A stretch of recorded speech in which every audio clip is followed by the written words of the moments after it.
どうも、あつしです。今回は高低差を利用して投げようというところについて解説をします。それでは早速始めます。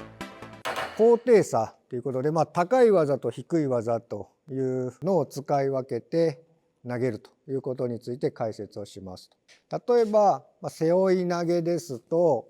こういうふうに背負い投げの時と、膝をついた背負い投げとか、背負い落とし、こういうふうに高いのと低いの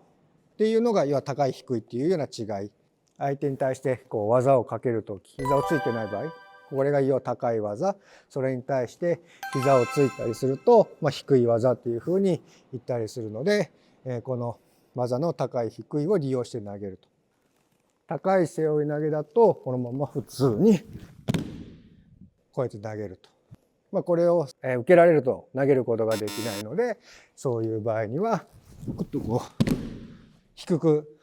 入ることができると投げやすくなると。背負い投げだと高い低いっていうのを使い分ける。で、高い技をかけてると受ける時には相手の力に抵抗するためにもお腹を出して受けようとする。相手は背負い投げを警戒すると鳥は投げることができないので、ちょっとこの低くしてあげることで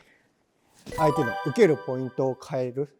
そうすると投げることができます。同じ技だけども高いバージョンと低いバージョンっていうのを使い分けてやると投げることができると。で、逆に低い技っていうのは、お腹を出す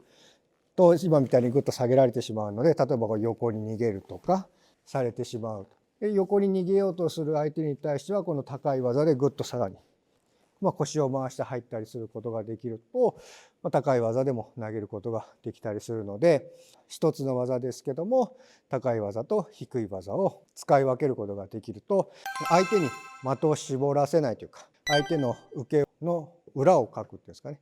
っていうことができると投げやすくなるかと思います。背負い投げの場合だと高い技で、これでかからなくて、でもう一回同じ風にかけても当然かからないので、次投げようとした時にはぐっと低い技にかけてあげると。なのでこの低い高いもこの技に入るここまでのタイミングというかかけ方は一緒じゃないと、いきなり低く入ると相手に読まれてしまうことがあるので、なるべく崩しの時点とかはあんまり動作を変えずに高いのにするのか、ここから低いのに変えるのか。特に高い技をかけといて低くしたりすると受けが対応できなくて投げれることがありますので、この高い低いっていうのを使い分けると。で、背負い投げ以外ですと、例えば体落とし、通常はこれが通常の体落とし。これを受けようとすると、これもちょっとお腹を出してぐっと耐えられると。そうした時に、同じ風に体落とし入るとかからないので、ここからぐっと低い技に変えると受けるポイントが変わってくるし、投げ方も若干変わってくるので、背負い投げもそうですけども、低い背負い投げとか体落としになるとここからぐっと引き落とす感じになるので、この受ける場所っていうのが変わってくると。体落としの場合も初めに高い体落としがかからなかったら、次はぐっと低く入ってみたりすると投げれるようになると。あとは例えば大内刈りも、この状態から普通に入る大内刈りはこんな感じの大内刈り、こんな感じで入る大内刈り、これも相手にバレるとぐっとこのまま耐えられてしまうとした時に、このまま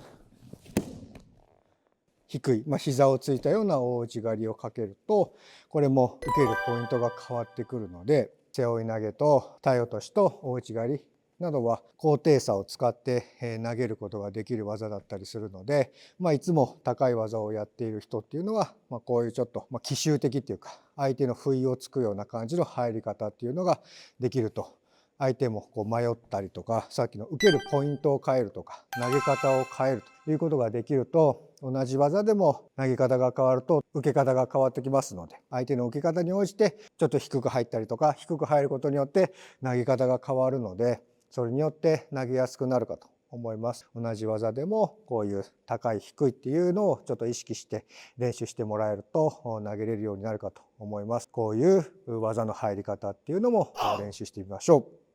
で今回は高低差を利用して投げようということで、同じ技ですけども高いバージョンとか低いバージョンで受ける位置を変えるとか投げ方を変えると投げやすくなるということについて解説をしました。今回の動画が参考になったという方はチャンネル登録、高評価、コメントなどしていただけると嬉しいです。よろしくお願いします。それでは次の動画で会いましょう。ありがとうございました。膝を伸ばしている場合だったりと膝をついてない場合、抵抗するためにもお腹を出して投げよう、受けようとする体落としの場合も初めに高い体落としが今言った背負い投げと体落としと大内刈り、技の入り方、入り方というよりも入る位置。動画を最後まで見ていただきありがとうございました。チャンネル登録お願いします。それでは次の動画で会いましょう。